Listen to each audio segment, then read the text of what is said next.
audience, right? For the you have a very eminent speakers. The first day by Mohiddin Basha and Guru Bharati, Professor Kadiravan, and yesterday by Catherine, who just talked about the challenges of counselors during the COVID situation. So on the same line, we have another eminent speaker today with us, Dr. V.Sayee Kumar. So he's a very eminent speaker, and many of us have raised a lot of questions regarding the differences between the psychotherapy and counseling and casework. And I told you that it is being reserved for the Sunday session, because none other than Dr. Sayee Kumar, Professor Sayee Kumar will be the right person to just clarify all those things to you. And before just handing over the session formally to Dr. Sayee Kumar, let me have a privilege of introducing Professor Sayee Kumar. So he's a MSW, Medical and Psychiatric, from the same institution where I had from the Bishop Keeper College, because he's very much senior to me. And he has his MPhil with the 2 years advanced training in psychiatric social work, counseling, psychotherapy, mental health at NIMHANS, Bangalore. And he has MHRM from Loyola College, MSc Applied Psychology from Bharathidasan University. And he is alumni of our own social work department in PhD, social work. And he also, apart from that, he did his PG diploma in guidance and counseling, certificate in guidance, and he's a green belt holder in Six Sigma, Government of India, and his certificates in CBT, that is cognitive behavior therapy, from NIMHANS, Bangalore, a basic practitioners of NLP, USA, certified on employee assistance program from USA, a WHO certified training in life skill education. So when it comes to the professional experience and expertise of Professor Sayee Kumar, career spans over 30+ years, which include PG teaching in social work, psychology, counseling, HRD, apart from the expertise in the field of fieldwork, supervision, recording, psychotherapy, and research.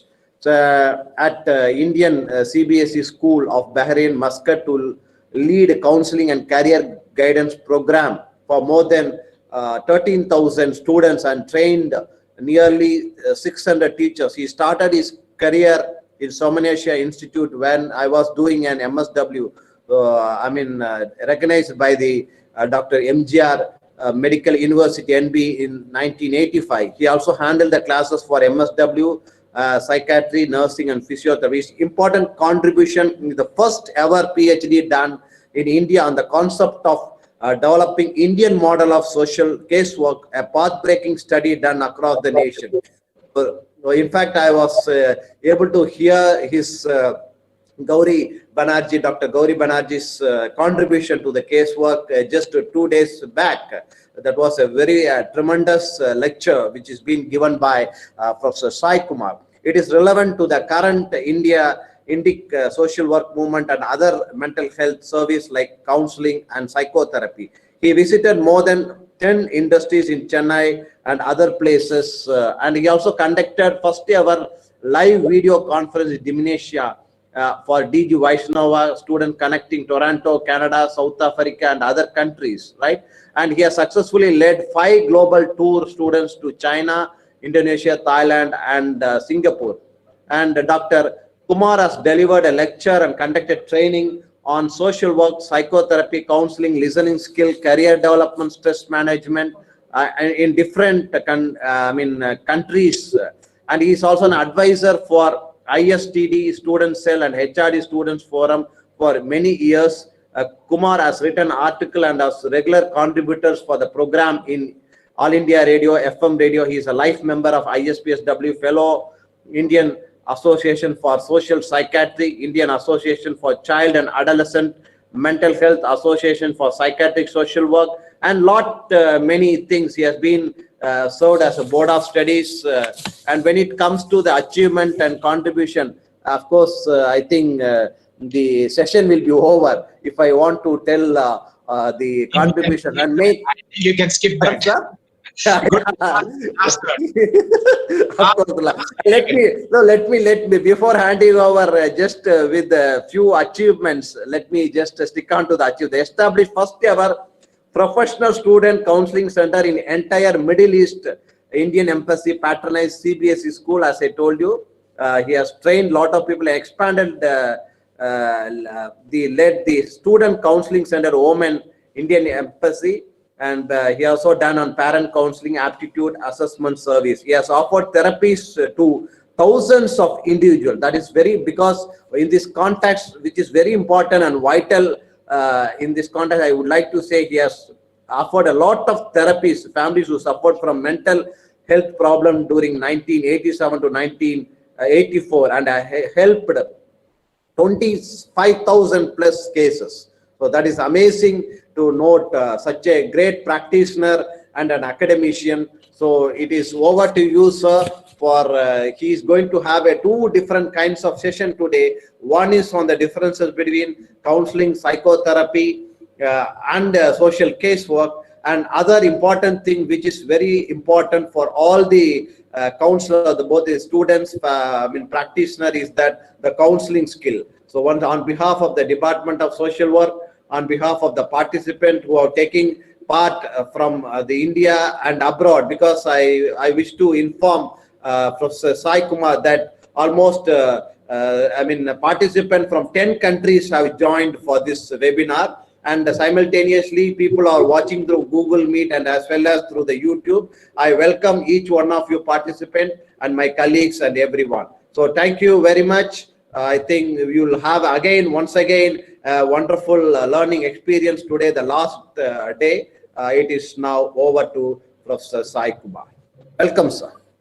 Thank you. Thank you very much, Dr. Mangal, for your very nice and kind words. I really wish that I will be able to rise up to that occasion and all that appreciation that you showered. It's wonderful to be amidst of all the very learned counselors, professionals, and so many students and scholars who are assembled in the digital platform raised today by the Bharathidasan University. I'm very thankful to all of them. I'm also very thankful to all other colleagues in the department, Dr. Ilando, Jarida, and so many other people, Dr. Kanaka, and so many other people who have been doing wonderful work in raising this platform, as well as disseminating and skilling India with reference to counseling skills. I think I would like to operate the PPT. Is it okay from my side? Yeah. Can you see the PPT first slide?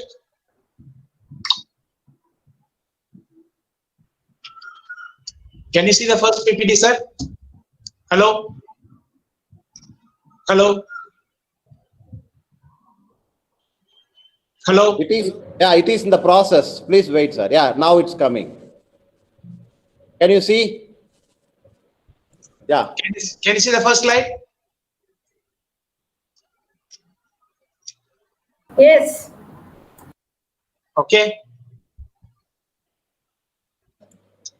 Professor Sayee Kumar, sir, can you? Is it visible for you? Yeah. See, I'm operating the slide from my side. I will operate it. You can keep it as a backup for you in case. Okay. Now we can able to see your slide. Yeah, everyone is able to see the slide. Yeah. You can see now first slide, differences between counseling.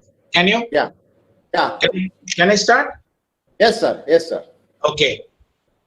Good morning, friends, and very nice greetings from Chennai. As I told you that we are going to focus our attention on the concept of skills and the differences that are existing between overlapping concepts like counseling, psychotherapy, and social casework. So what we have decided is that we will do this in two parts, the part 1 and part 2. The part 1 will be having the differences between counseling, psychotherapy, and social casework. And the second part will have listening skills. I have two PPTs, and then I'll be migrating from one to another once this is over. So you have a small breathing space.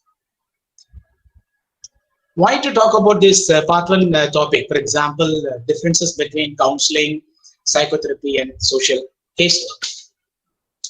Because there are many common features that you will see in all these three interventions. You'll be able to observe the interpretation of individuals' experience, thoughts, and feelings in all these three. And all of you would agree that it is meant for helping individuals with therapeutic interventions. Since this is something common to all these three, naturally, when the differences are existing, it is quite difficult for us to discern or see or discrete and find out the differences between all these three. Why there is a confusion in these three terms? There are many reasons. Particularly, I would like to call upon the students and young professionals who will be finding it a bit difficult to differentiate that. There are many reasons for that, and these are some of the reasons. In all these three methods, you will see the common theoretical framework in work, which means either you study counseling, casework, or psychotherapy. Basically, the theoretical model to help the people, especially to understand the mind or personality and sometimes interventions, you will see the text and the content will be same, because the therapeutic framework and theoretical framework is something similar for all these three. All these three professionals will study Freud, behavior therapy, Maslow's hierarchy, and for example, CBT and such kind of interventions. So there is a common theoretical framework running in all these three. Okay. Next one is that all these three things will appear same. For example, if there is a cubicle, 3 cubicles in a mental health institute, you will see a cubicle occupied by a social worker practicing casework, clinical psychologist practicing psychotherapy, and maybe psychiatrist sometimes practicing counseling in another cubicle. And if you look at it from outside point of view, it will look same. So you will not know they are doing what. Are they doing psychotherapy or casework or group work or what is that? So naturally, there are many problems in conceptual clarification and understanding. Since I said that it is something to do with the individuals and the individual interventions, and all these three are individuals are attended to, so there is a problem in understanding that what kind of intervention it is and how it is different. One more reason I would like to tell that there are many less opportunities. The opportunities are so less for the students or the professionals to work with other team members who are practicing other interventions. For example, a social worker will be practicing a casework, and clinical psychologist will be practicing, say, for example, psychotherapy. And a psychiatrist, for example, may be practicing psychotherapy or counseling. And a caseworker also, who is a trained person in mental health, will also be practicing psychotherapy. So these three different professionals may not have adequate opportunities, especially during the time of earlier training time or even a little later, to meet each other and find out what other person is doing. So you can understand the difficulty when they themselves are having so many difficulties to know from each other's point of view. You can understand the outsider, students who are not having any opportunities in internship to work in such kind of settings. So this is a very important reason why there is a confusion among the students and others, that they do not know the differences between the two. One more reason I would like to highlight, that the professional bodies in the respective professions, say such as social work, clinical psychology, psychiatry, they have not taken any serious efforts to educate all the stakeholders. That means whoever is interested to know this, they need to know from them the differences between the two. So in essence, there is a common theoretical framework and it appears same in outlook for everybody. And there are problems which are conceptual in nature and to be clarified and for understanding. And there are less opportunities to meet and work with other professionals through teamwork in treatment. And the professional bodies have not taken serious efforts to educate all the stakeholders. So these reasons constitute some of the chunk of that that people have lot of problems in understanding the differences between these three. Okay, the next question will arise. Okay, there are differences existing, fine. Why we should differentiate? Why we should differentiate it? What is the reason? Why there is an urgency to do that?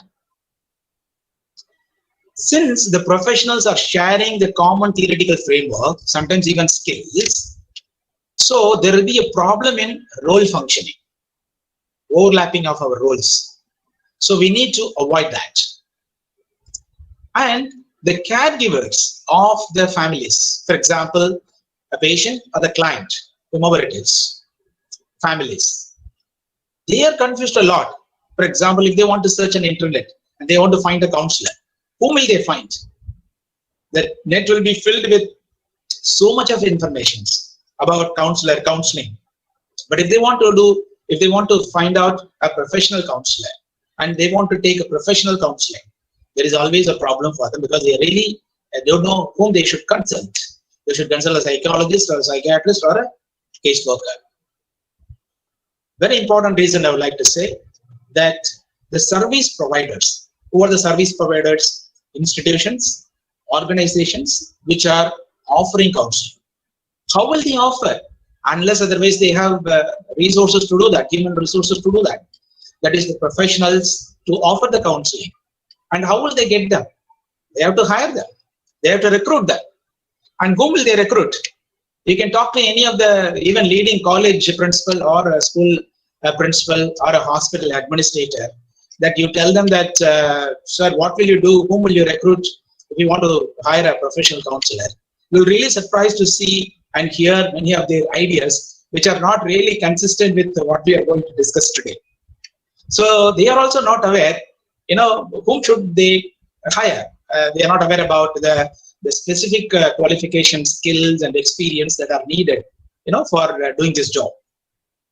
And also that when you have a client with problems that you are dealing with, and if they need a counseling as a service and as an intervention, whom will you refer? So you need to know who is a counselor and who's doing counseling. So for appropriate referral, it is definitely needed for you to know the differences between the two. So that depending on the need of the client who needs a counseling or a psychotherapy or a casework, we can refer them accordingly.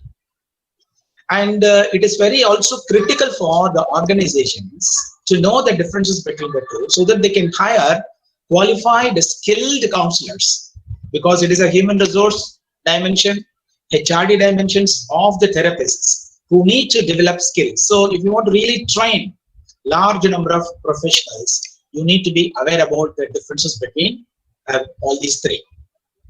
Since in the public, among the public, you will see that these three terms, or even among the professionals, they are being used and interchangeably they are used. So there is a confusion. So now you can really understand why students are really getting confused a lot when they are learning. So let's try to understand one by one briefly, and then little bit in detail about the commonalities between the three and the differences between the three. Let us start with social casework. Social casework is something that belongs to professional social work. You will not see any professional using this method. However, you will see the confusion because everybody will be referring the client as a case. A doctor will be referring the patient as a case. And the clinical psychologist in the hospital will be referring the patient as a case. So initially when they work with the patient, sometimes they will mistakenly use the term they are doing a case work, but actually they are doing a case study. So what is social casework? So casework in fact refers to a method that belongs to professional social work. It is a method of social work practice which was given a systematic treatment by a person, a pioneer called Mary Richmond. She wrote a very beautiful book by name Social Diagnosis. In fact, she also wrote a book, What is Social Casework? So now you understand that casework is a professional method used by professional social workers. who have done their MSW and then possibly even later other credentials like MPhil, PhD and things like that. So what Richmond says, so casework means it consists of those processes which develop personality through adjustment, consciously affected individual by individual between man and his social environment. It's very clear what Richmond says. What she says, it says that it is a method for an individual, for the adjustment. And it is the method in which that work between an individual and an individual. What is that? A therapist is working with the client. A caseworker is working with a client. And when they are doing so, they understand the client as a human being and the social environment and the interaction between the two and the problems that are arising between these two in terms of adjustmental problem, and they address all these issues through a method of casework. So incidentally, when they practice casework, when they do casework, when they have an intervention casework, they might use counseling. That will come little later. Let's see what's some of the authors in India they say. Earlier, you had seen what Richmond said. Now you see what some of the Indian authors say. If you refer the book, Introduction to Casework, Social Casework by Grace Matthew, you will see that it is a method of helping people individually. Again, you will see the emphasis on individual. You see that all these three methods are meant for individuals. So casework is a method of helping people individually through one-to-one relationship. That is a relationship between the social caseworker and the client. It is used by professionally trained social workers. Remember, I was telling you in the beginning of the lecture that casework is a method used by professional social workers. Professional social workers have got different other methods also, like group work, community organization, social legislation, social work research. Don't worry about all that. Now you get concerned only with the method that they are using to be used for an individual. So it is used by professionally trained social workers in social work agencies. This is very important. In social work agencies or organizations to help people with their problems of social function. One of the most important points that you have to remember here is that it is a social casework method used by professional social workers, and it is used by trained professional social workers in social work agencies. For example, NGOs, non-governmental organizations, hospitals, welfare agencies, schools. So all these things can be considered as agencies. So in these agencies, people, that is caseworkers, will be working with individuals to help the clients for their effective social functioning. So she adds, Grace Matthew adds, that it is a vital method in direct social work practice. And it essentially focuses on the needs and challenges of individuals and families, along with their linkages with multiple realities. That means when they deal with the client through casework method, they will look into the environment, that is physical and social, particularly social and cultural environment, where they have got family, neighborhood, community, kith and kin, workspace. See, so there are so many spaces in which individuals will be living, operating, and functioning. So caseworker will also focus in these areas in order to understand the individual. So this is social casework. I hope you have understood about the casework. Let's see what's counseling, which is a very important topic today that we are discussing. You know, counseling, again, it is an individual method. That is method, a therapy meant for working with individuals.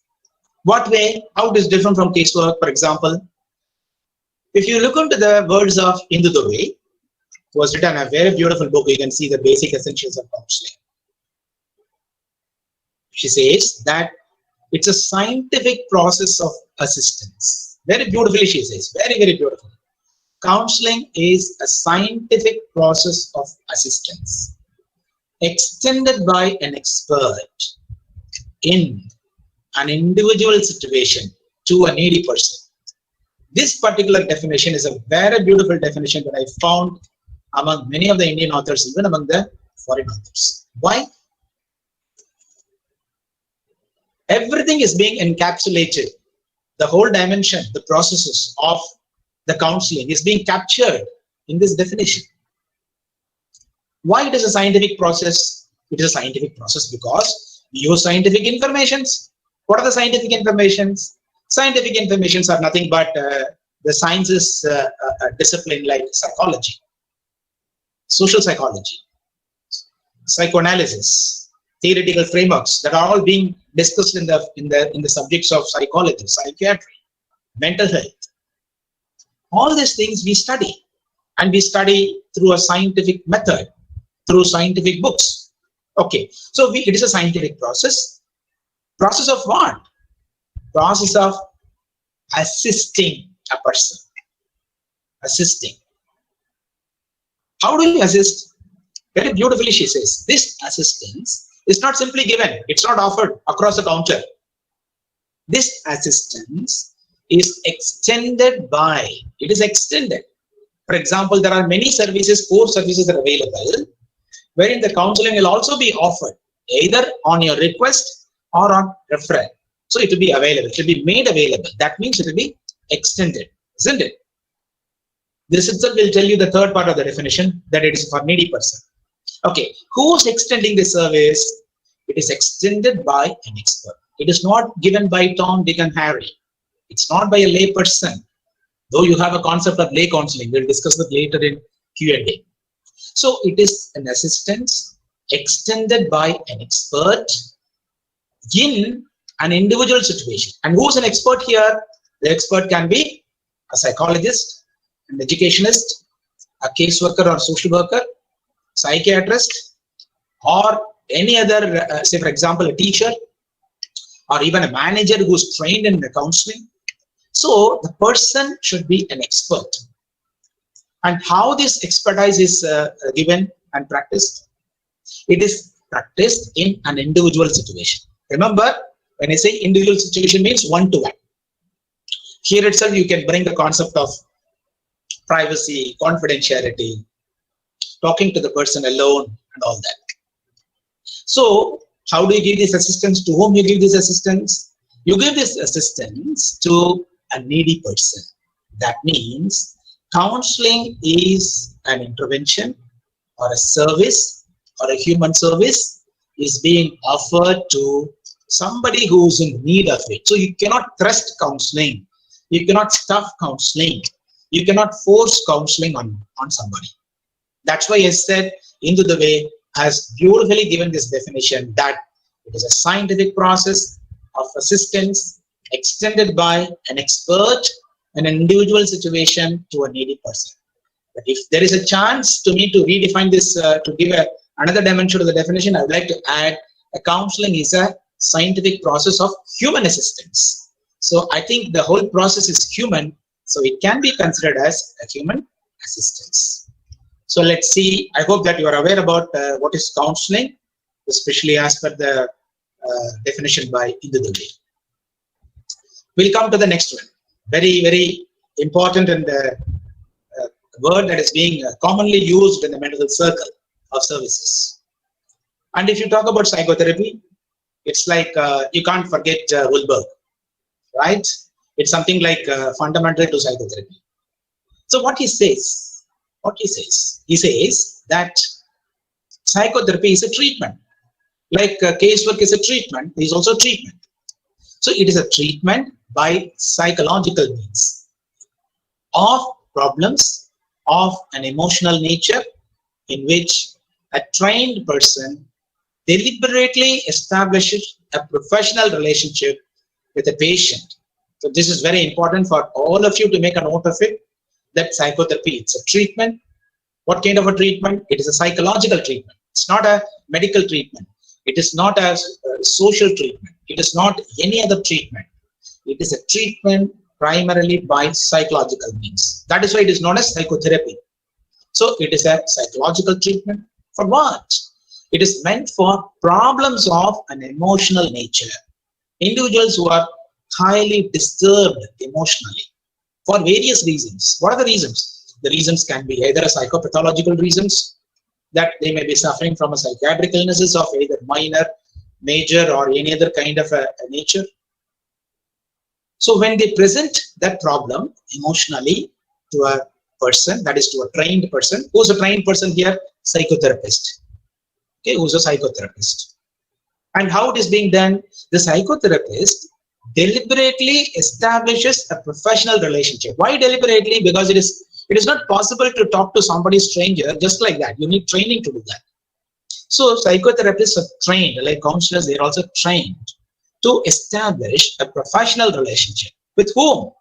They establish the relationship with the patient who is suffering from emotional problems. And why should they do this? That is, why should they also do psychotherapy? It is meant for three important reasons. To begin with, Ulberg says that it is to remove, modify, and retard the existing symptoms. What do you mean by that? There are various symptoms that are presented with a client.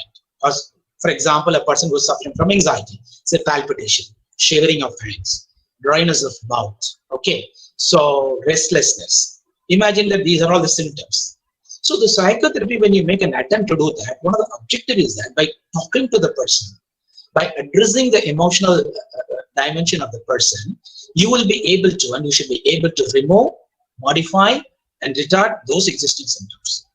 Got it? So the next one is that mediating disturbed patterns of behavior. What do you mean by that?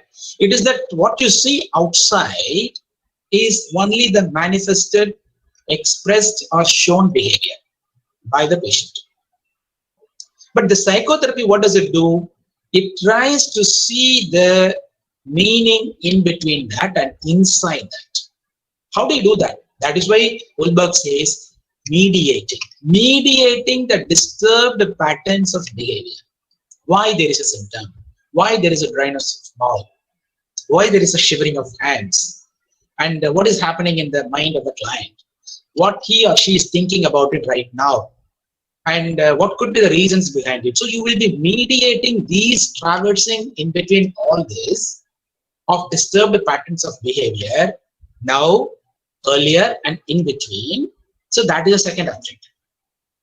Then the third objective is that promoting positive personality growth and development. Okay, you have done it. You have removed and modified and retarded the symptom, and you have mediated and the disturbed patterns of behavior, and you have understood what is the problem and then how to sort it out. And then you have also done some work with the client. And why you have done it? It is meant for promoting positive personality growth and development. So by doing these 1 and 2, you'll be able to achieve the third one. So in essence, the psychotherapy, as per Ulberg's statement, it says that it is a psychological treatment for emotional in nature. It is done by a trained person, and the person is deliberately establishing a professional relationship with the patient with three objectives of removing, modifying, and retarding the existing symptoms, mediating disturbed patterns of behavior, and very importantly, promoting positive personality growth and development. So let's see the counseling and psychotherapy. Let's get into the main areas of the differences. It's a small piece of introduction that I'd like to start with the differences between the two, counseling and psychotherapy. They have a lot in common, but they usually mean the same thing, at least as far as people who are not very much aware about these concepts. And they are often considered to be interchangeable therapies that overlap in a number of ways. Counseling in specific situations, it is offered as part of psychotherapy process, whereas a counselor may work with clients in a psychotherapeutic manner. And both these methods, that is counseling and psychotherapy, are used to describe professionals who use talk-based approaches to help someone recover from psychiatric problem or mental health issues. That means in these two methods, you will see that the professionals will be engaging in talking. That is why psychotherapy is also known as talk therapy or talking therapy. What are the differences? Differences between what? The differences between counseling and psychotherapy. See, counseling, what happens is that here you help the people to identify their problems and crises, and you will encourage them to take positive steps to resolve these issues. Okay, so you will be able to identify the problems and crises and encourage them to take positive steps to resolve these issues. And counseling is considered to be the best course of therapeutic treatment for anyone who already has an understanding of well-being and who's also able to resolve problems. That means counseling is offered to a person who has got good amount of insight into their self, into their existing problems, and how to also sort it out. But there is some difficulties the person is facing and not able to proceed, and then the counseling is indicated. Very importantly, counseling is a short-term process that encourages the change of behavior. See, the counseling is a short-term process, encourages change of behavior. Unlike psychotherapy, which is long, and counseling is a short duration. You need very less number of sessions compared to psychotherapy. And in these sessions, what happens? We encourage the person to change the behavior, which is an objective of counseling. So in counseling, one of the important objectives is to change the behavior. Okay. Now, let's see what is psychotherapy. In fact, we will see certain things which are common to what Wilberg also has said earlier. Psychotherapy helps people with psychological problems that have built up over a course of long period of time. Here itself we can see the difference. Why counseling is short-term process? Because the problem also of shorter duration. But here in psychotherapy, the problem has been built into the person for a long period of time, sometimes even chronic. So psychotherapy is offered. It will help you to understand feelings, thoughts, and actions more clearly. So the reasons for the emotions, the meaning of your thoughts, and the purpose of your actions. All these three things you'll be able to understand if you undergo psychotherapy. And psychotherapy is a longer term process of treatment that identifies emotional issues and background to the problems and difficulties. Since the problems are of a longer duration and you have to do a lot of work here, obviously it's going to take a huge amount of time. So naturally, psychotherapy is longer duration. So in essence, you can see these three important factors that differentiates the counseling and psychotherapy. Okay. Now we will come to the casework and psychotherapy. If you remember what is casework, that was an individual method of intervention used by professional social workers. Okay. Now casework is a one that consists of short-term processes characterized by specific goals, planned intervention strategies, and time frame. And casework, it is offered and it is given for those who are mostly interested in the psychosocial problems of the individuals. For example, social workers, they deal with not only psychological issues of the clients, they are also interested to deal with the social factors, the cultural factors that are contributing or complicating the problems, psychological problems. So the casework consists of these aspects. But in psychotherapy, you will see it is a long-term process of intervention, identifying emotional issues and the background to the problems and the difficulties that are aligned with that. And it is done for those problems that have built up over a long period of time, even years. I said that is why I use the word chronic. And what happens specifically in casework? In casework, what happens is that, the caseworker enables a person to have a change. How? So the process is enabling a change in the individual and environment, or both, combination of both.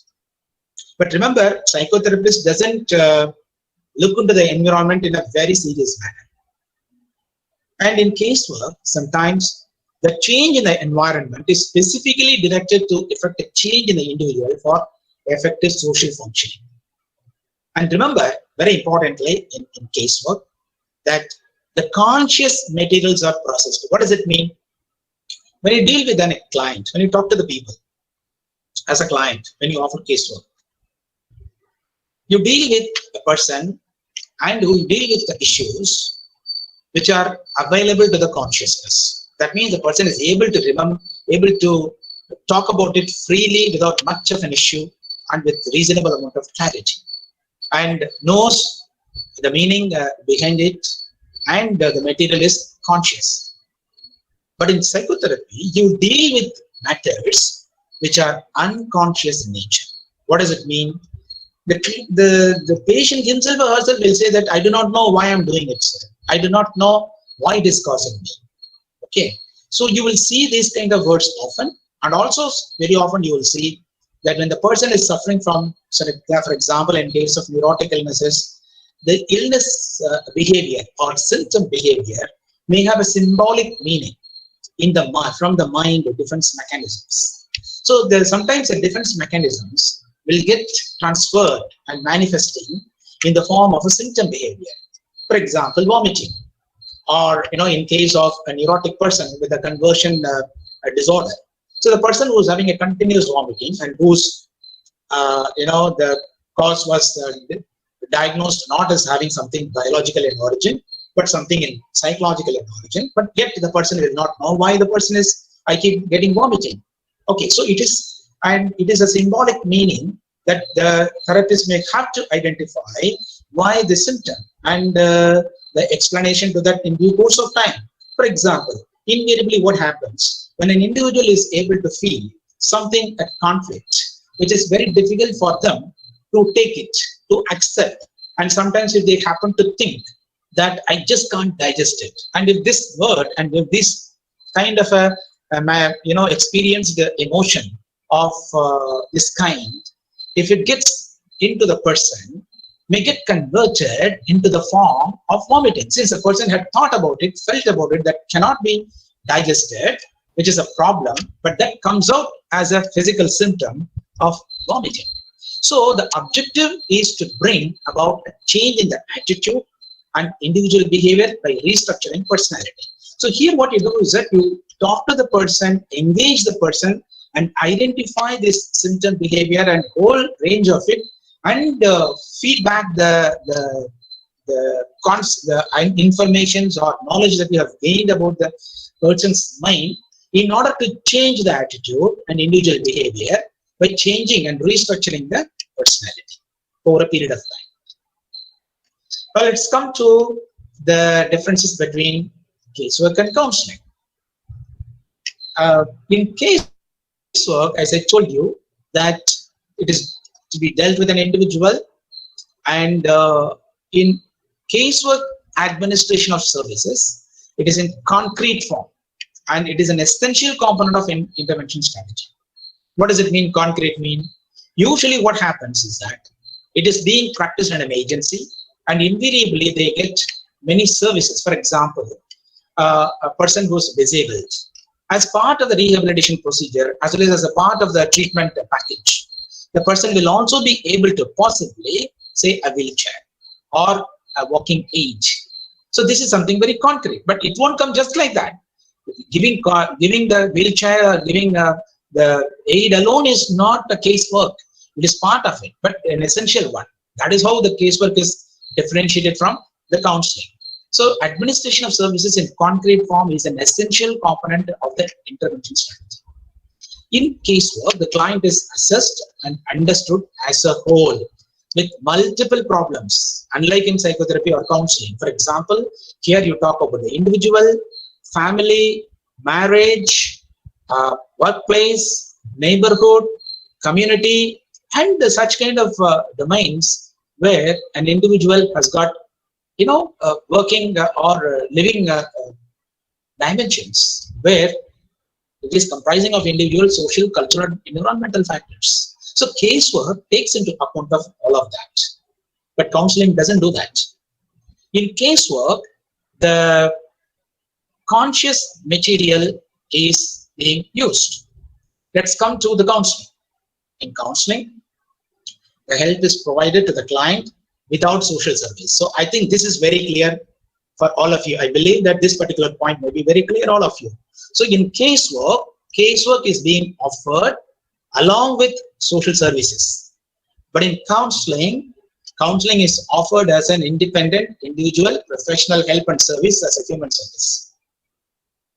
And in most of the time, the counseling is concerned with one type of problem. But in casework, multiple problems will be dealing with. Well, let's come to the summary of all these three. It'll be very interesting for you to have a look at it. Can you please just have a look at it first? Just small, have a look at it.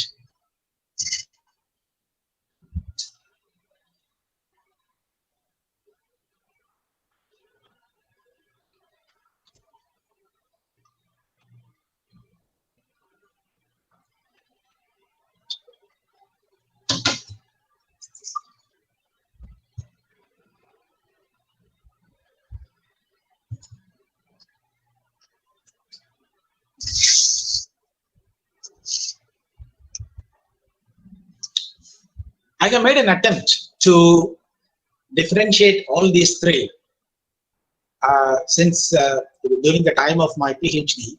As part of my PhD work, I made an attempt to differentiate these three different interventions. And I'm sure you would be able to get more clarity at the end of this part one presentation. Let's begin with casework. And I have tried to compare with the similar component. As I told you earlier, casework is a social work method. Counseling is a professional method of helping individuals. That means any professionals can do counseling, okay? Including social workers, psychiatrists, psychologists, all those people, since it is a professional method of helping individuals. Psychotherapy. Unlike casework and counseling, the psychotherapy is oriented for clinical intervention.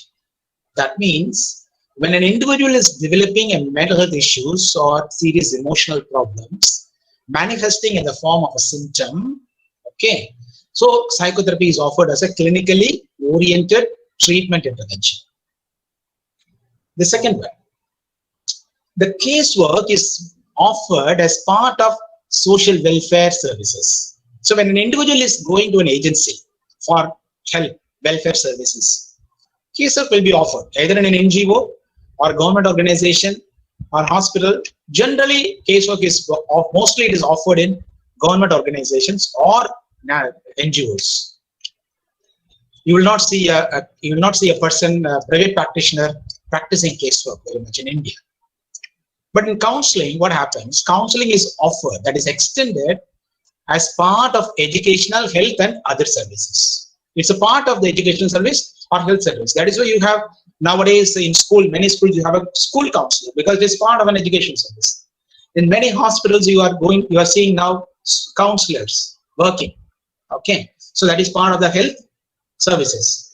Other services means you can include welfare, for example, organizations, industry. Nowadays, industries are also appointing counselors. So counseling is extended as a part of educational, health, and other services. You can recollect the Indudave definition now. Counseling is an extended service.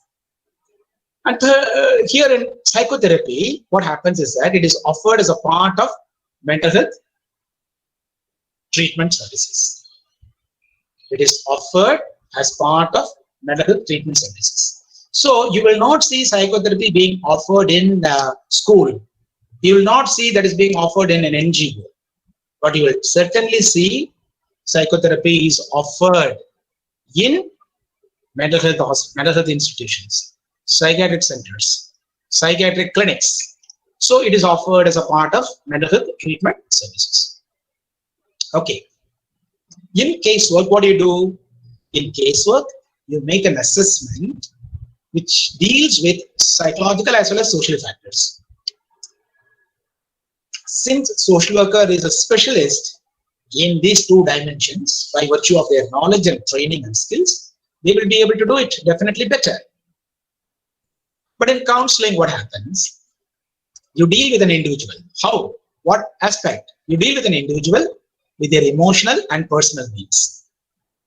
But in psychotherapy, what happens? What consideration you have? You have a consideration of one's detailed clinical symptoms. Why the person is shivering? Why the person is having vomiting? Why the person is crying all the time? So there is a detailed study of the clinical symptoms, understanding of the conflict, personality, self, and defense mechanism. So many things you will do here in psychotherapy. We'll come to the fourth point. In casework, what you do is that there is a belief that problems originate in psychosocial environment and the psychological dimension and the interaction between the two. So there is a problem in the person, in the mind. There is a problem in the environment, that is in the socio-cultural dimensions, and there is a interaction between the two causing a distress. So the caseworker will deal with that. But in counseling, what happened? The problems are being understood that they arise from their self, their own individual self.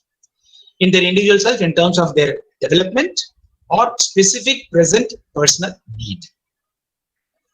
In psychotherapy, what happens is that it is believed that problems arise from their unconscious conflict. Please understand, the problems arise from their unconscious conflicts, resulting in ego defenses breaking down or distorting the reality to an extent that they have a abnormal behavior or problem behaviors which they would like to stop, which is existing in the form of presenting in the form of a symptom. Let's see who's doing what. By that you can differentiate. See, the casework is undertaken by professional social worker. Okay, it was done their MSW program, MPhil in psychiatric social work, or MSW and PhD in social work, MSW, MPhil, PhD in social work. So these combinations, they only will be able to do the casework. Counseling, who can do counseling? See, it can be undertaken by any trained person or professional in counseling. This is where the whole problem comes. In fact, if you see this particular this is where the whole problem comes, because it is undertaken by a trained person or professional in counseling. So this dimension only gives scope for many people to claim that I'm a counselor, because since counseling can be offered by anybody, but only with training. So the training part of it, they will not claim.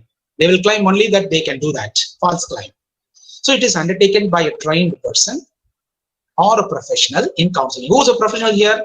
It can be a caseworker, it can be a professionally trained counseling psychologist or a psychologist or a psychiatrist or psychotherapist. And casework is offered in social welfare agency. And counseling is offered in variety of settings, wherever the human approach and services are offered. But remember, psychotherapy is offered only in a clinical setting, only in a clinical setting. Generally, it is in medical or psychiatric facility. Let's see the next point, the seventh point related to the differences. Casework is usually offered as a free service, as part of welfare in NGO, public or government organization. So generally, you will see casework is being offered free. But counseling, you will see the combination of both. Sometimes it is offered free in aided public organizations, or it is charged or in a subsidized manner. And nowadays I'm seeing counseling as a paid service. So you have to really pay to get counseling now. And psychotherapy too, very important. Psychotherapy is offered as a paid service by a mental health professional or a service provider, but except in government services or public institutions. We'll go to the next difference. A casework is a specific help given for a psychosocial adjustment of an individual. And counseling is a therapeutic support. And you can consider psychotherapy as a treatment intervention. And the goal of the casework is psychosocial adjustment. And the goal of the counseling is need fulfillment, personal development, and particularly a change in the behavior. In psychotherapy, the important goal is that symptom reduction. Whatever may be the symptom that is being presented as a problem, that will be reduced, and remission of illness. The person becomes and has to become normal. The last difference between all these three, let's see, is that the casework is a kind of a facilitating help through environment. You have to work through environment, family, workspace, culture, friends, relatives, kith and kin, and all that. You may have to work with them if there is a need. In counseling, what happens? The support is through personal level, personal developmental level. And psychotherapy, it is offered in the level of the treatment. So, dear friends, I hope that I have given you a bird's eye view of what is casework and what is counseling and what is psychotherapy, and the definitions of all these three terms, and the key important features of these three important individual interventions. And in summary, I hope that I was able to take you through the distinctive features, the differentiating features of these three important interventions for the human services. So what I will do is that I think I'm ending the part 1 here, and I have the part 2, which I have to, go to the next part of the slide. If you would like to spend about a little bit of time in this with few questions, we'll take it up, and then we'll go to the next one. Is it all right? And then, of course, again, I'll take up the questions for this part also in the later time. That's not a problem. We'll take it in the later, sir. We will take the questions in the later stage. Once you complete the whole process, that will be easy, so that the time will be more consuming for us. Okay, sir. I'll do this. No problem. 1 minute, sir.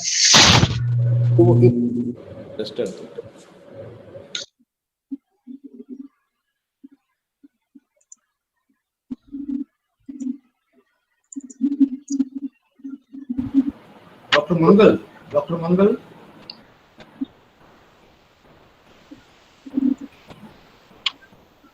Yes, sir. Today, good morning to you all. Today, now I am able to hear. Today morning, our Minister for Revenue and Disaster Management and Information Technology, Mr. R.V. Kumar, is a professional trained social worker. Yes, sir. Has initiated a center called Post-Test Counseling Center for Coronavirus at Madurai Corporation. Oh, fine, sir. So we all been there, and the counselors are ICTC counselors. They have been trained in this particular program. Okay. And day before yesterday, we have offered a special training for those ICTC counselors in COVID-19. And today the minister has inaugurated. So I just missed the first session of Dr.V.Sayee Kumar. Sayee Kumar, good morning. Dr. Kannan. Good morning, sir. You're starting the second part, sir. I'll be. Thank you. Thank you, Dr. Mangal. Thank you, Dr. Mangal and Dr. Sayee. Yes, Welcome back. Can you see the slide now, sir? Can you see the slide? Yeah. Yes, sir. We can able to see that. Can you read the first line, sir? Yeah, welcome. Okay. Counseling skills, you can see that. Counseling skills. Yeah, it's coming. Special reference to listening. Okay, sir. That's fine. I'm able to understand. So, dear friends, I hope that you had a session. I believe that must have been quite clear about the differences between the casework, counseling, and psychotherapy. We're coming to the next important part. In fact, I would say this presentation, this topic is common to all these three. We just happen to title this presentation or give a topic as counseling skills. But you can certainly extend this to the other two interventions also. Whenever you work with individuals, for treatment or therapeutic interventions, you can use these skills. So we will look into this topic of counseling skills. See, counseling skills, there are so many skills, not one or two. There are a variety of skills. We are not going to discuss in detail about all these skills. We are going to discuss briefly about some, and in detail about one particular skill known as listening, because of the time factor. So I hope I'll be able to do the justice for that. Since there are so many skills and all are common with reference to the skills. So let's see, what do you mean by skill? What is a skill? Skill is something, a term that is being commonly, regularly being used in India. In fact, our country now is on its mission known as Skilling India. I'm sure you must have heard this word. And also you must have heard one more term, National Skill Mission. So Government of India has initiated enormous amount of efforts in skilling India, that is developing skills of the people. For what? For HRD, human resource development. So by now you would have understood that skill is something related to the HR point of view and competency point of view of the person. And here in the context we are talking about counseling means it is something to do with the competency of the counselor. So what do you mean by skill now? Skill is nothing but a special ability to perform. There are so many things that we do, isn't it? There are so many things that we do. But if you are able to do, if you are able to perform something specially than others, that means you have a skill. That means you have a skill. Many people, if I ask all of you to draw a man, I'm sure all of you will make an attempt to draw a man. And if I bring all those drawings together, and you will be able to see that some of the people would have really drawn a man, and some of them would have just, represented a man. You'll be able to see the difference. So whenever you see somebody who has really nicely, specially, represented a man, that means that person has got a skill in drawing. Okay, so let's see. Can you see a skill here? Do you think skill is operating? Yes, you can see the skill here. Skill, it is in process. Skill in operation. Okay, of course, this is known as motor skill. Can you see a skill here? Here also there is a skill in operation. So there is a medical professional engaging the patient along with the family. What kind of skill you can observe here? Here, can you see motor skill? You can see what is the primary skill you can see here. You can see the skill that the doctor is talking to the patient. You can see the doctor talking to the patient very pleasantly, isn't it? That means just because the doctor has got a special ability to talk nicely and establish a relationship nicely with this patient, that is why this patient also is smiling.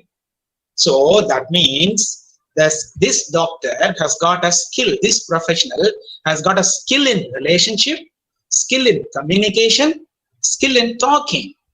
I'm sure you would agree with me that you would have seen many doctors who may not be smiling, will be really grim. That means those doctors may not have a skill of talking and communicating and relating, but this doctor has got a skill in that. So this is skill.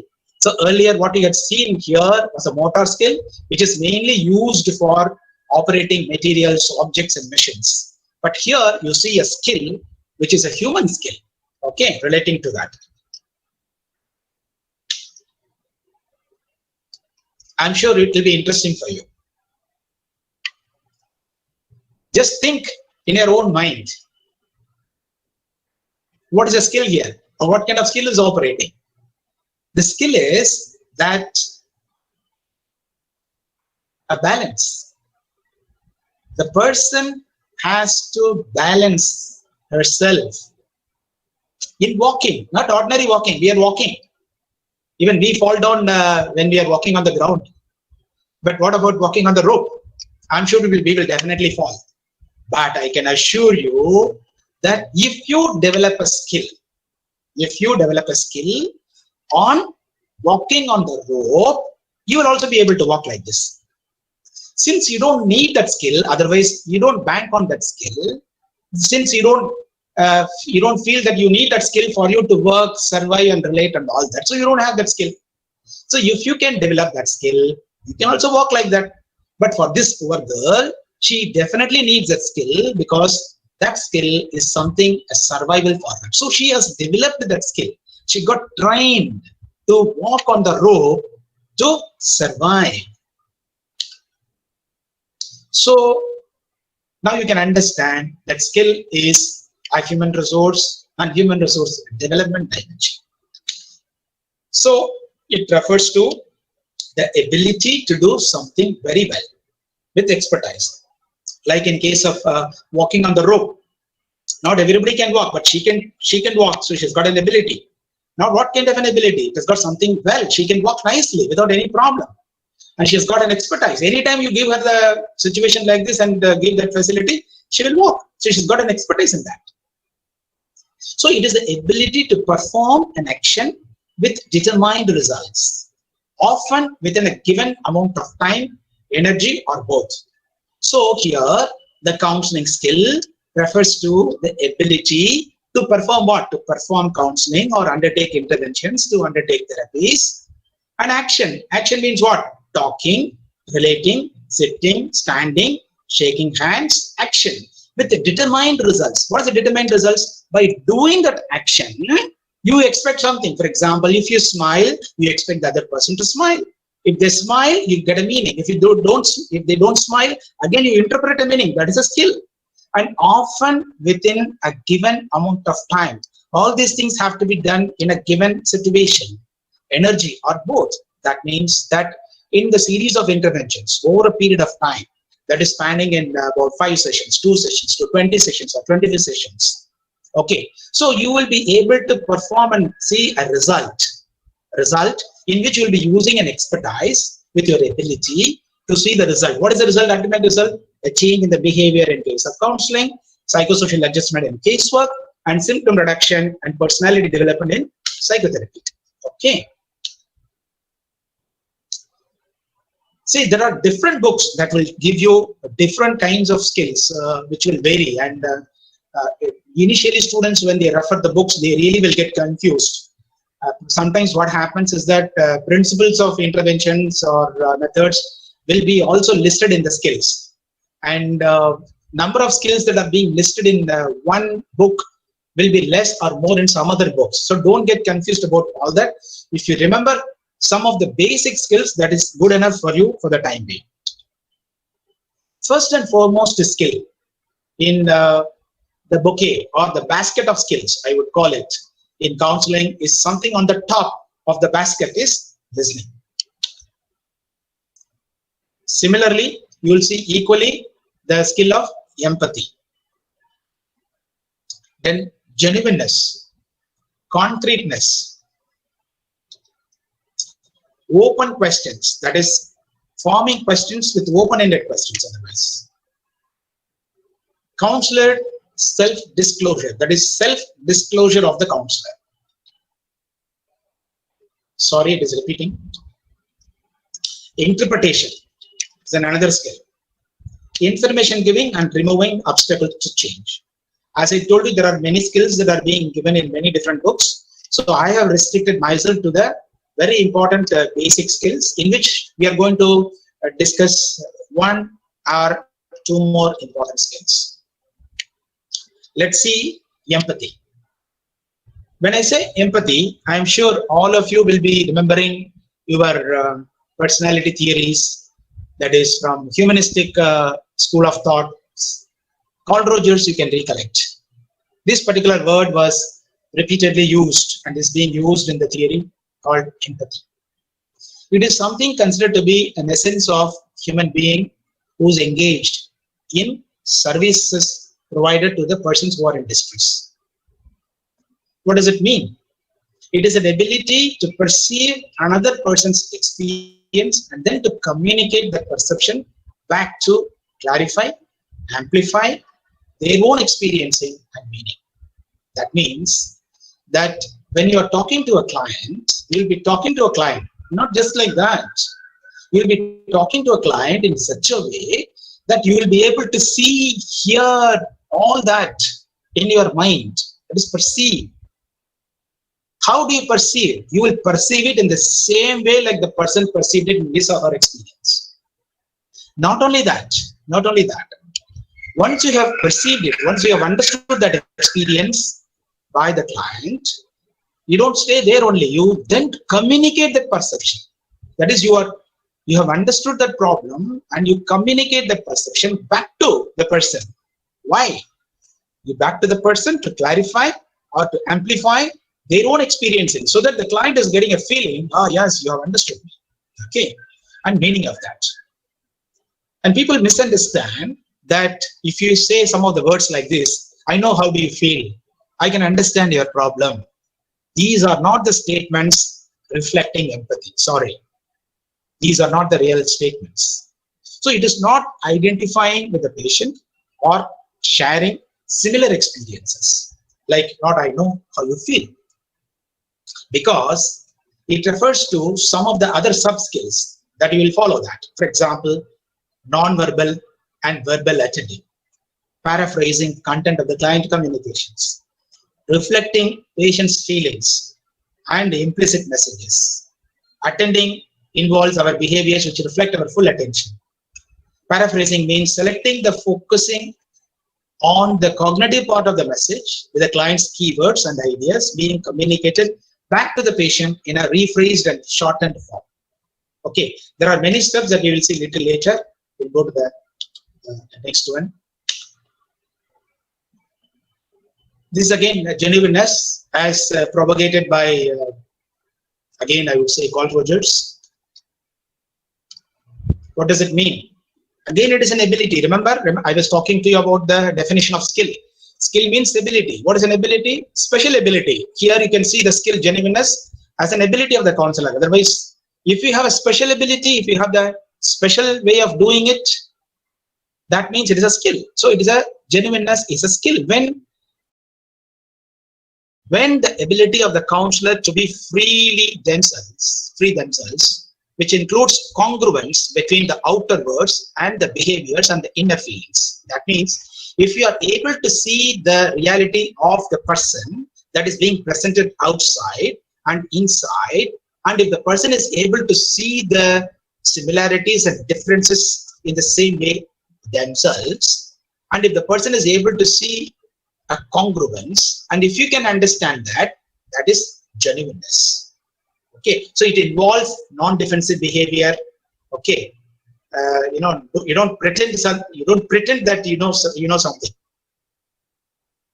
For example, if the helper claims that they are comfortable helping a client exploring a drug or sexual matter, but their behavior, that is verbally and non-verbally, showing signs of discomfort with the topic, that means that this will become an obstacle to progress and often lead to client confusion about and mistrust of the helper. This is again an important concept proposed by Carl Rogers. Unconditional positive regard. Why? Why it is very important? Human beings don't understand you or accept you easily and immediately when you start talking to them, and so do the counselors. The counselors will feel accepted and they will feel that they are acknowledged only when they are able to be genuine. Is all that. If you can respect the person, that means you have the skill of unconditional positive regard. One more skill important that we need to understand is that concreteness. What is concreteness? The name itself tells you. It is something very clear. That is, you have to keep the communications when you are talking to the person to the specific point, focused on the facts and feelings of the relevant concerns. If you can bring this focus in your communication and behavior, that means you have the skill of concreteness. Open questions. What do you mean by that? Whenever you are talking to a person, imagine that when a person is engaged for psychotherapy or counseling or casework, you'll be asking many questions. But remember that there are a kind of questions that if you ask, that will bring more information. Sometimes information to your surprise, sometimes information that you really want to get, but you couldn't ask the question. And if there is something they want to say more than that, they cannot do because it is restricted with closed end. You have got only limited choices. But you will also have an open-ended question. What do you like to say about this if you have a question like that? So you'll start writing. They will start writing in 2 sentences, 3 sentences, 5 sentences. Some people will write even 10 sentences. So you have variety of informations from different kinds of people. That means these different kinds of ideas that are existing in the minds to the same concept. So open questions are very important in counseling, and you need to have a knack and skill of framing such kind of open questions, not that simply asking open question.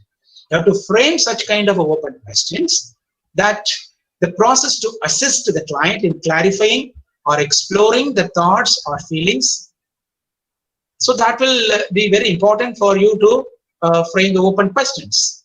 And counselor is not requesting a specific information and not purposefully limiting the nature to the response to the only yes or no, which is said no closed-ended question or very brief answer. So you have to frame questions in such a way that are open-ended to get informations or experiences.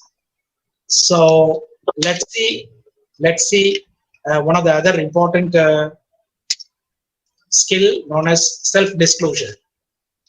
It's a very common thing that you will see that when the client is coming to you, when you are preparing yourself to ask many questions for your therapy or interventions, they'll be up in their arms to ask you questions. And invariably, if you see, these questions are related to yourself, your personal self. Sir, are you married? Very common question you will see with the client. Sir, how many children you have? Sir, where do you reside? So these are some of the common questions they will ask. To what extent you can do that? You can disclose that. In fact, to some extent, they will say, I have been suffering like this for such a long time. So, did you have a suffering like this? And you'll be really in a puzzle whether you want to say or no. Yes or no.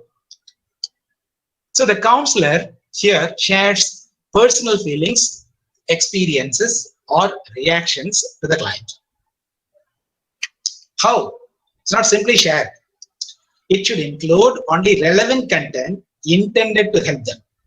As a rule, it is better not to self-disclose unless there is a pressing clinical need which cannot be met in any other way. Remember, empathy is not a sharing something similar experiences, but conveying in a caring and understanding manner what the client is feeling and thinking. In fact, I have seen and observed professionals in the younger times when they are getting into the training in their postgraduate level, when they are entering the studies and the training times, invariably they will have these experiences of when the client is talking to them and they are crying to them and they share all these problems. This student also will start sharing his or her personal experiences, and it may so happen that they may also start crying along with them. So of course we will deal that when it comes to the point of supervision, when the cases case records are evaluated, we go through that, then we correct the student. Now, before we go into the very important skill, one skill we will deal in detail, known as that's a surprise for you. Okay, all of you, can you have a scribbling pad and a pen?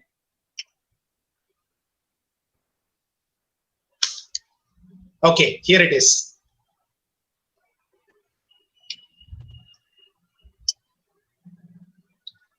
Kindly read all the statements and just put the numbers in your scribbling pad and write 1 yes or no, 2 yes or no, whatever that occurs to you in your mind.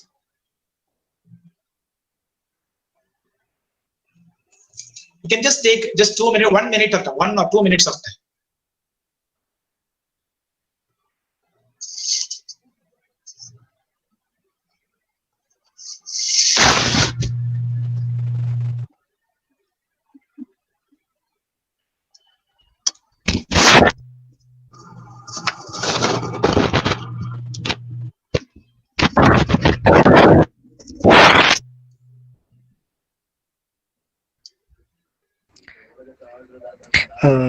Sir, please, sir, those questions, sir, if it is possible, Yeah. please. You have done? I'll go to the next slide. Or should I read first question for you?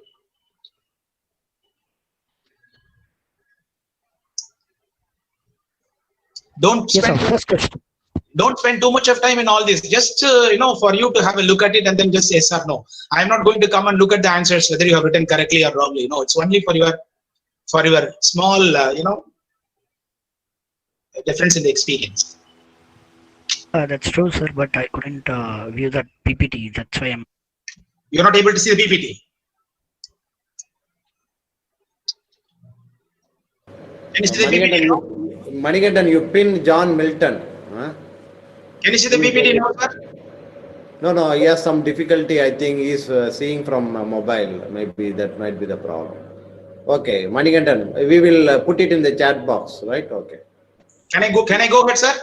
Yes, sir. Please. Yeah. Okay. So, dear friends, you must have read all these 10 different statements, which are asking you to say yes or no. Why?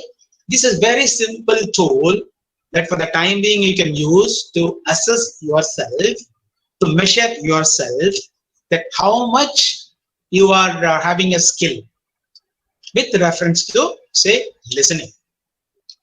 Okay. So, with reference to listening. So, in fact, we will understand listening in little more detail here. When I say listening, people will understand or rather misunderstand with other words such as hearing. So, hearing and listening, people will invariably misunderstand. Hearing means that hearing through your ears. So, you put your ears and hear. For example, I'm talking to you, all of you are hearing from the mic. So this is hearing. Okay. So this is a sensory experience. Hearing means sensory bodily experience with a sense organ of ear. But listening is something that what you understand upon hearing. Got it? Listening refers to what you understand upon hearing. That means hearing involves capacity to become aware of and to receive the sound. So it is a sensory experience with auditory inputs. But in listening, you will see that it is an ability to capture, understand the verbal and non-verbal messages clearly or vaguely as communicated. So that is listening. Then one more term to confuse all of you, known as attending. What is that attending? Attending is nothing but the ways in which the helpers, who are the helpers? Caseworkers, counselors, psychotherapists, who can be with their clients, both physically and psychologically. What do you mean by physically? Physically means how and where you are sitting, how you have positioned yourself. Are you sitting in the chair, revolving chair, or a normal chair? In front of you, is there a desk or a table where the client is sitting? How is the room? In that room, how all these things are positioned. And in that situation and environment, how you have positioned yourself. So this is something attending. Okay. So listening is something that you capture of what is going on in your mind. Hearing is something sensory experience. So attending is physical, hearing is sensory, and listening is psychological. Got it? So naturally they are not same. Attending and listening, they are not same. So if you don't develop alignment between these two, you will not be a good listener. That means whenever you attend for the purpose of listening, you also need to actually listen. So what are the elements of listening? There are 5 elements according to this site. One is hearing, which I told you. Hearing means with your ears. Attending. Attending means I told you physically you become available to the person in a manner that is appropriate and acceptable and acknowledged. Understanding. Understanding means what you process in your mind and with a meaning. Responding. So once you have heard, once you have attended, once you have understood, what are you going to do? That means with your response. either by talking back, replying back, or nodding your head. So these are all the responses. Responding. Remembering. Remembering means whatever you have said to the client and observed, you have to keep it in your mind and then use it for other purposes. So these are the important elements of listening. And some authors will say even more than the 5 number of elements. Don't worry about it. For example, here, hearing, attending, okay, plus interpreting. One more dimension is added here: evaluating, remembering, and responding. So listening does not mean simple word. It has got very important components. When you have all these components of 5 different nature together, only then you can claim yourself that you are listening. But of course, the degree will vary. How good you are in listening, that depends on the way how you are processing these elements in your mind. Listening is very important. For what? For everything to do with psychology when it is being applied for helping processes and methods. For example, in psychotherapy, psychoanalysis, it is very, very critical, and including counseling, listening is important, isn't it? You can imagine how Freud was listening in his times. And this particular skill, in fact, it got developed after the advent of the interviewing in the clinic and consultant offices, which became a center for therapeutic work in the last, can I say, about say 40 to 50 years of time. It has greatly developed, and more importantly, in the last 2 decades of time, I'm seeing a lot of literature and work and workshops that are being conducted in this area because it is a very, very important skill. Okay, what are the components and processes in listening? How should we listen? Is there a method? Is there a tool? Is there a way by which I can develop it? Yes, there are. There are. First of all, you need to understand that listening is an interpersonal process. But that means what? You as a counselor and the client, something is happening between the two. So listening is involving an interpersonal process. It is to bring about modification of feelings, cognitions, attitudes, and behaviors which have proven troublesome to the person. So these components of the listening should address these important components of helping. How do you listen to a patient? In fact, a lot of literature you will see, books that are from the Western point of view. You take any textbook, invariably you will see the textbook from the West, and they will talk about the listening in their own perspective. And very little work has been done as how listening is being done in India. Okay, is it different? Can we make a difference in that? In India, for example,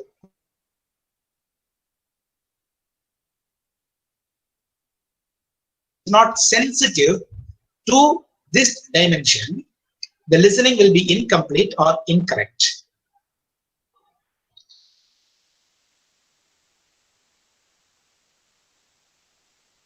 In the West, you have very little chances of interacting with their family members or neighbors or friends and relatives. But in India, you have to deal with a lot of people. In any OPD, if you see in GH or in a hospital, when a patient is admitted or anything, you will see the huge number of people will be coming, waiting in front of your office, waiting to talk to you. Okay, it is not only that you'll be talking to the patient, you also need to talk to the patient. That means you need to listen to them also. Is there a difference between way in which that we listen to an adult or a child?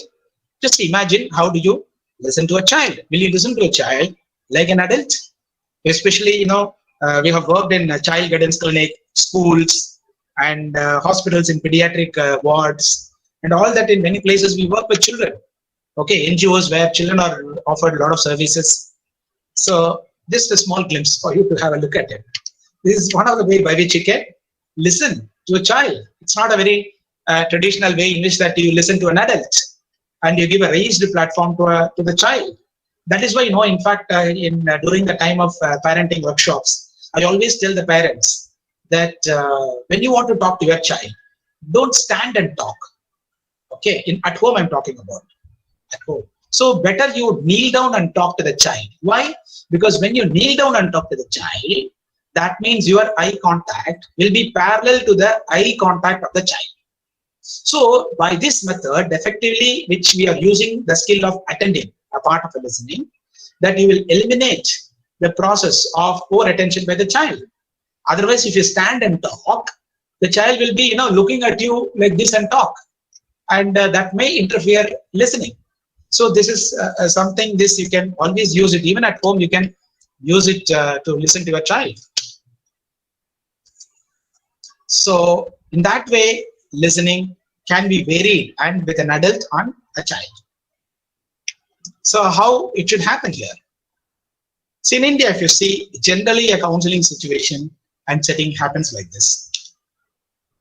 And why we have to get worried about this particular concept and to develop this as a special skill? Because by talking about listening, it's easier, but it is very difficult to listen. Very, very difficult.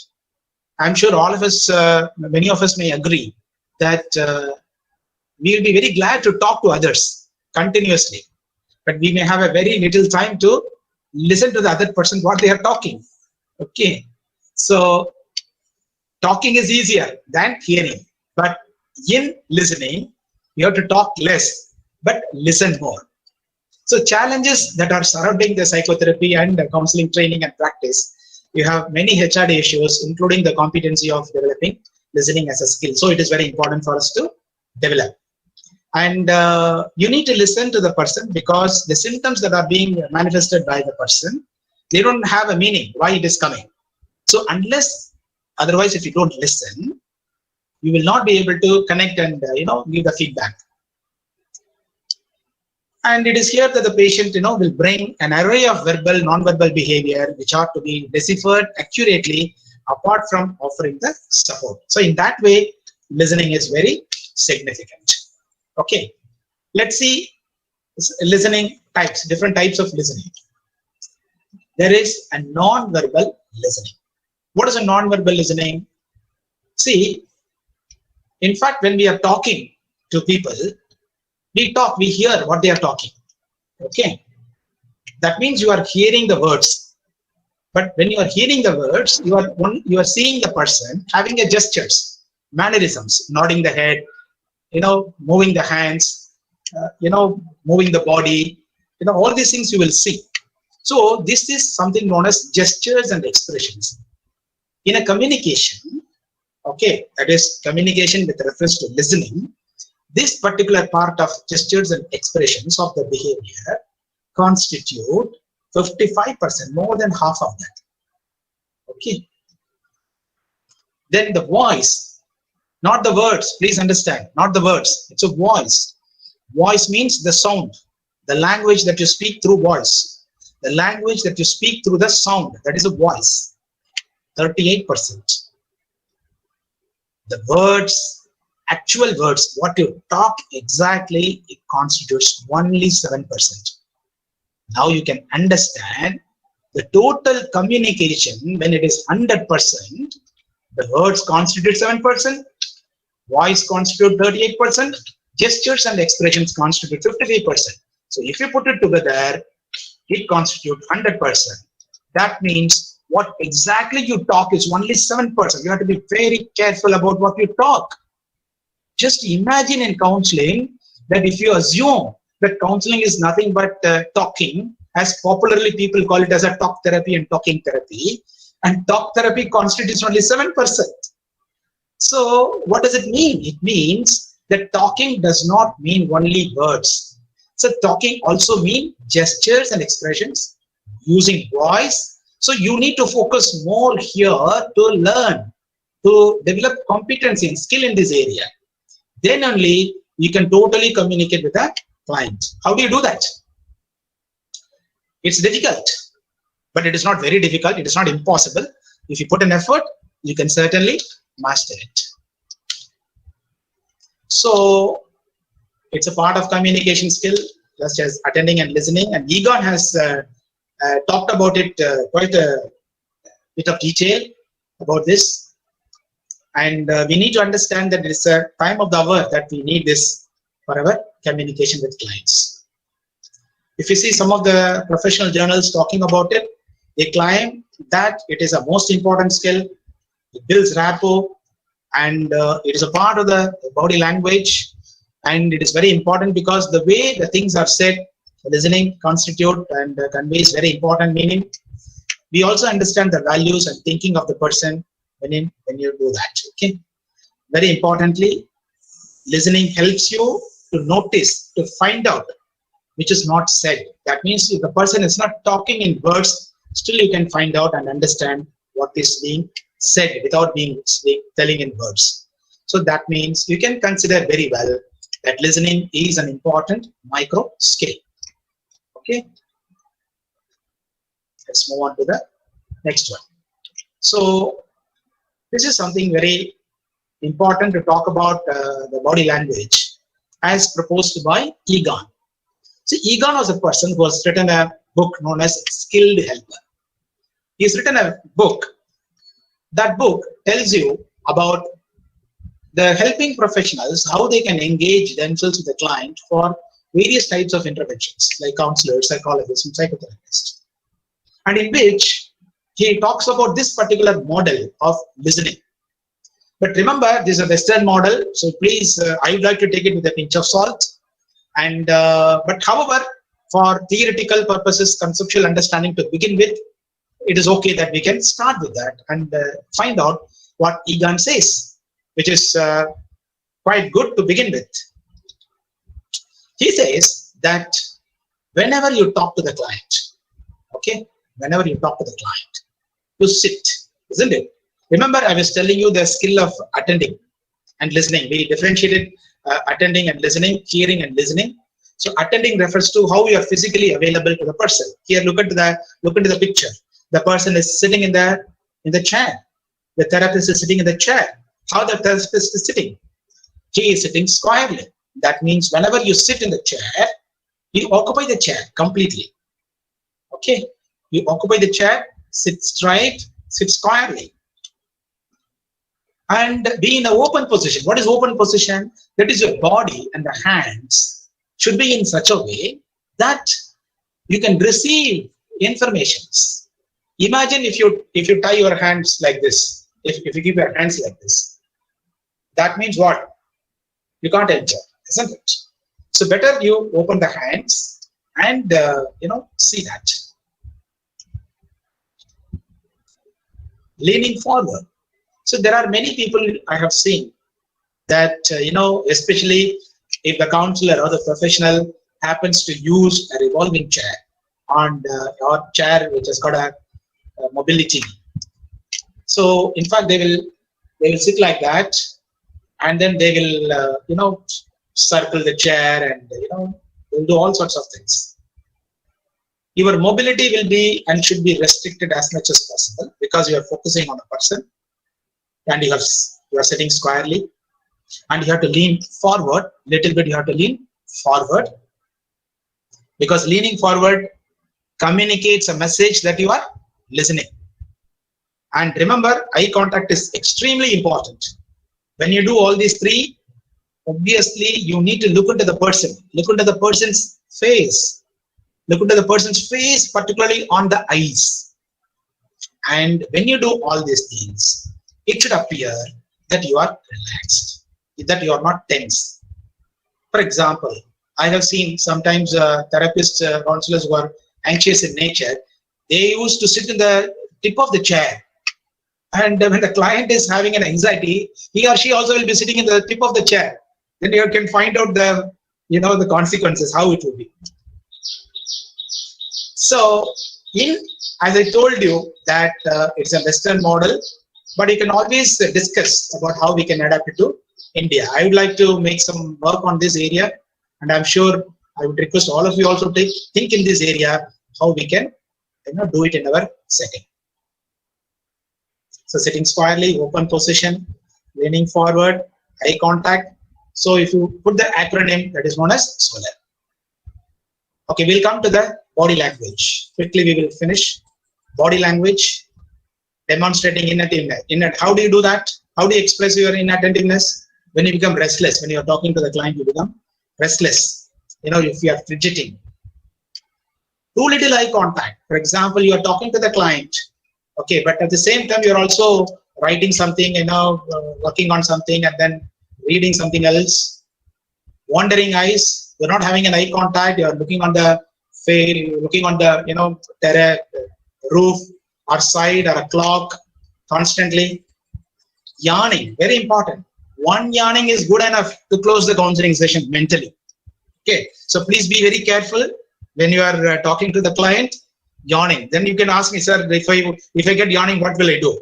Close your mouth and yawn. It will be very funny for you initially, but you will learn it. I have learned it. Frowning. Total still silence. Please understand that being silent, maintaining silence itself is a language. And that can be effectively used in many instances. Frequent blinking. Looking at watch and the clock. Biting your lips. So these things will communicate something, a different meaning. Tics and mannerisms of the therapist. So you will see the slumped postures or rigid postures of the therapist sometimes. Closed arm and leg gestures. This won't communicate openness. Remember the last solar in R, you need to be very receptive, open position. So closed arm and leg gestures will not communicate that. If you appear very tense, leaning and lolling back, I told you some people will, will go front and back in their chairs when they are listening. Should not be done. Fidgeting, hands in pockets. I will see. Sometimes untrained people will do that. What do you do when you are talking to the client, and if you keep your pocket in your if you keep your hands in the pocket, if you are wearing a coat, and if you keep the hands in the pocket, sometimes it conveys that you are so arrogant. Leaning your head on your hand. Okay. Vocal messages. How do you communicate in listening? How much you are loud or quiet, and how do you modulate it? That is volume. Pace. Are you talking fast or slow? Clarity. When you are pronouncing the words, what is the kind of enunciation that is affected or perfectionist or slurred or mumbled? What is the pitch of your voice? Is it a high or low? Or is it intense or relaxed? Okay. So when you are talking to the client, you have understood now the verbal and non-verbal messages that are to be kept in the mind. So how do you use that when you are talking to the client so that the client keeps talking? Because since you have to engage the client for the session, and I have also told you that you may have to frame some open-ended questions, which will, sometimes make a person to wait for some time. So you can use some of the encouragers in listening to go further. What are they? For example, okay, I see, right? So we say, right, go ahead. So when the person is talking, you can give an encourager, oh, that's interesting. You say, yes. This is a very common word we use, okay. In India, you will say, acha. In Tamil, you will say, abdiya. Abdiya. So this is something very important encourager. Okay, so we have understood so many encouragers. Now we will see two important skills. With that we will close, and then we will go for the discussion. One is a paraphrasing. A paraphrasing is an important skill in sub-skill in listening, which is in fact part of the active listening. So what is para and phrasing? The name itself will tell you. Para means parallel, something similar. Phrasing means words. So you frame words similarly in such a way that whatever the client has spoken to you in a different word without changing the meaning. That is paraphrasing. Otherwise, you restate the person's thoughts and ideas in other words, what the patient has told you. Very simple, paraphrasing. Again, I'll tell you, paraphrasing refers to para means something equal, parallel, phrasing means words. So you develop your own words which are having a similar meaning and put it in such a way that without changing the meaning what the person has said. That is paraphrasing, in other words. Reflecting. What is reflecting? It is a way of showing understanding without agreeing or disagreeing. It is a very important skill here for counselor. You know why? Because this particular skill will communicate to the client and demonstrate that what kind of principles you are standing for. For example, if you are standing for the principle of non-judgmental attitude, acceptance, this skill will clearly tell the client that you have understood, not understood, you are respecting, not respecting. So by telling something to the person, reflecting in your own words, so this will give that meaning. Okay. Summarizing. Summarizing is a simple meaning that all of you may be knowing. Whatever the person has said, you just summarize in a very simple way, because that gives a feedback, a kind of a provisional feedback to the client. And it is nothing but the essence of what he or she has said and transpired. So, dear friends, I told you there are different types of skills in counseling, and in that skill, listening is very important, and skill in counseling and psychotherapy is very essential. I request all of you to put your best efforts to learn this skill for your good understanding and the best practice. And if you listen to Wilberg, what he says, skill is nothing but a significant variable that influences the psychotherapy. And I'm sure you can also replace the word psychotherapy with counseling also. Okay.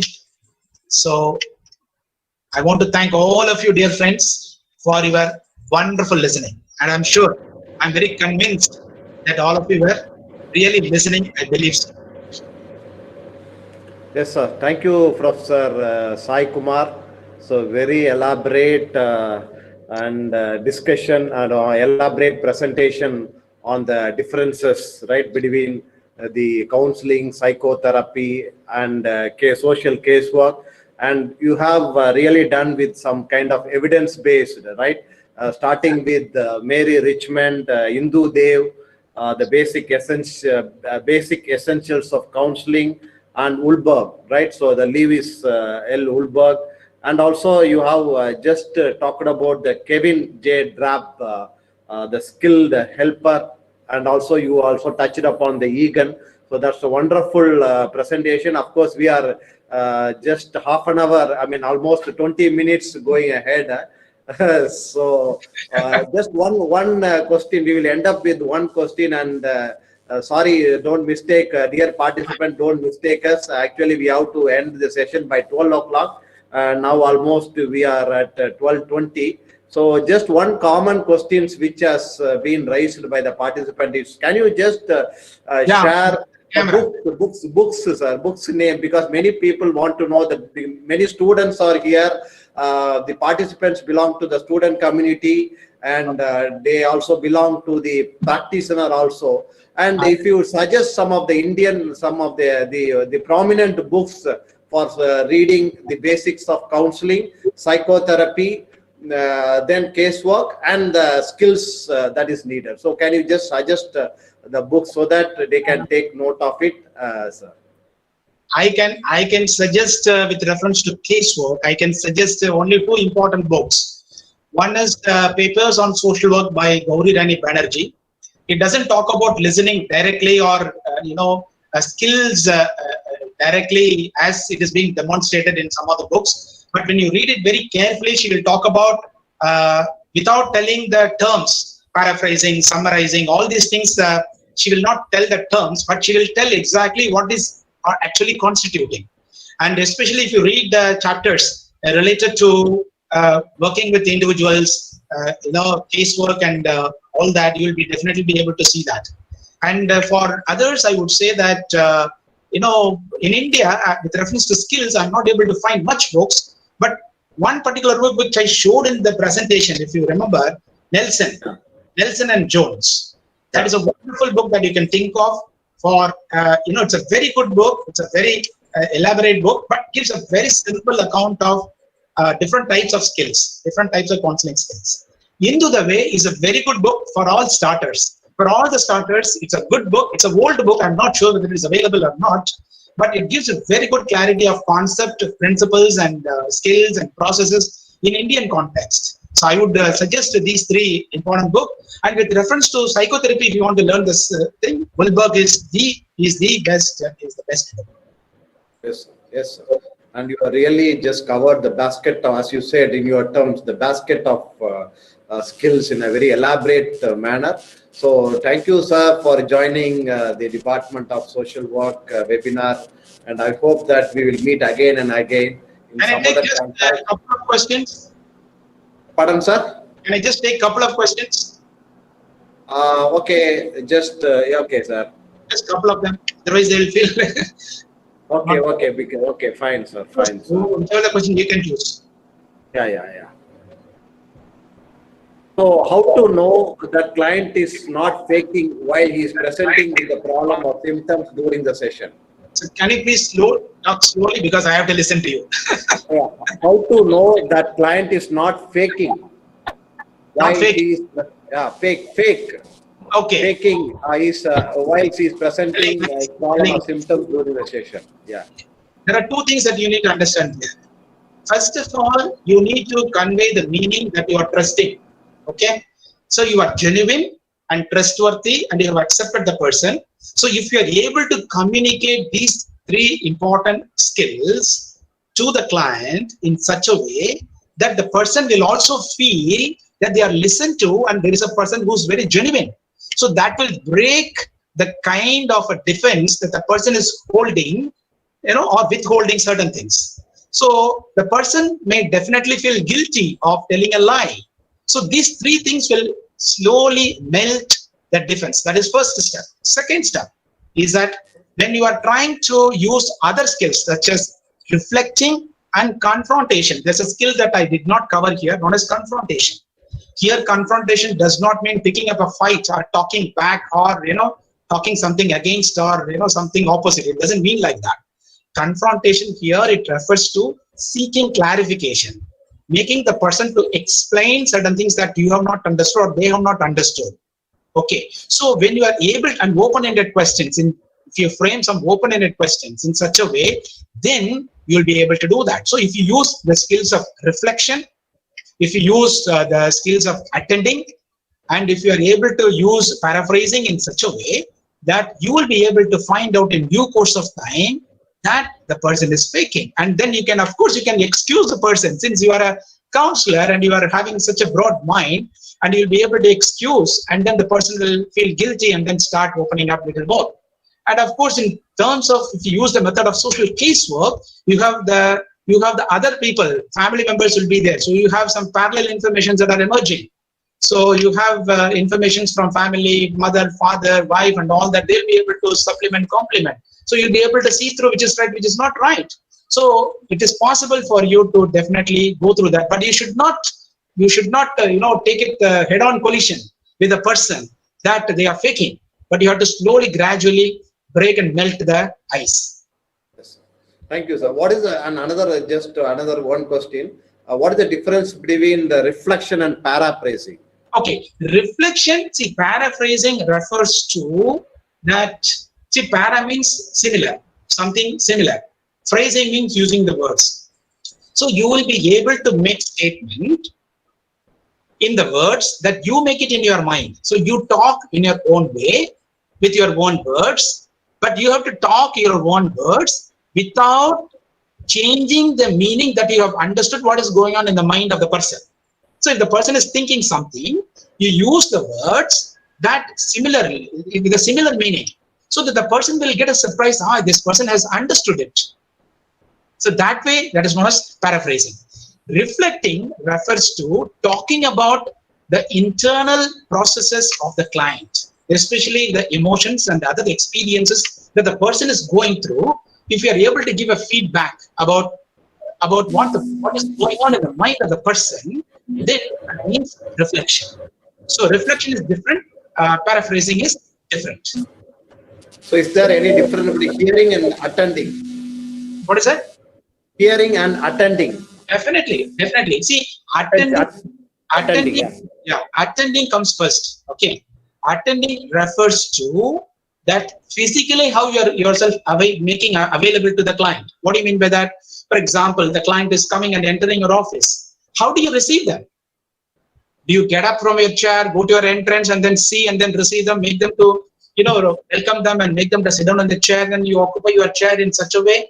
Remember the solar position to begin with. So how do you arrange and rearrange yourself in such a way physically with your gestures and mannerisms that will convey the meaning that you are welcoming, receiving, acknowledging, and then ready to listen? So that is attending, physically making yourself to be available. It also includes, the other things that are not seen visibly. For example, phone calls, attending phone calls, replying to the WhatsApp or SMS messages of the client. That is also attending. So physically, how you're yourself making available, that is attending. Other one you said hearing. Hearing is simply using your sensory function of your auditory perception. So if you simply hear only yourself through the ears, only the words, that is hearing. But listening combines both. You need to have both for listening. Yes. So thank you, sir. So let me invite my colleague, Dr. Rajavel, for his concluding remarks and vote of thanks. Welcome, sir. Rajavel. Thank you, sir. Good afternoon to all. On behalf of Department of Social Work, Bharathidasan University, I thank Dr.V.Sayee Kumar, consultant in counseling and psychotherapy. It is a highly informative presentation, sir. The three vast areas of casework, counseling, and psychotherapy was presented in a crystal clear manner. The presentation started with an interesting question of why do differentiate casework and counseling and psychotherapy. In a very simple way, all the three concepts are clarified, then followed by the differences between these concepts were well explained with loads of key points. The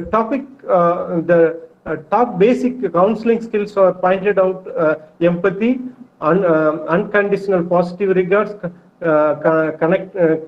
concentratedness, open questions, counselors' self-disclosure, elements and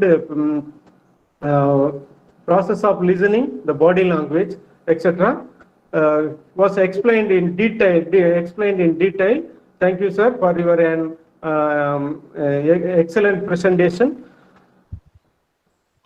I thank Professor R. Mangleshwaran for his tireless effort in bringing out the series of webinars in that way. And this webinar is also very important one. I thank Professor P. Ilango, Dr. J.O. Jeridan Anjan Eljo, and Dr. D. Nirmala for being connected with us for this program. I thank our guest faculty, Suresh Kumar, Dr.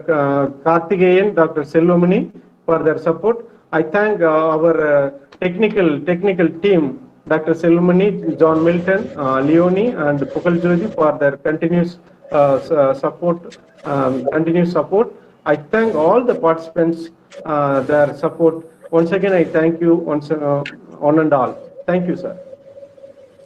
Thank you, Professor Sayee Kumar. Thank you. Thank you very much for all your listening. Particularly, I would like to register my thanks to your entire team, yourself, Dr. Mangleshwaran, Dr. Ilango, and everybody there. Mr. Rajavel. Thank you.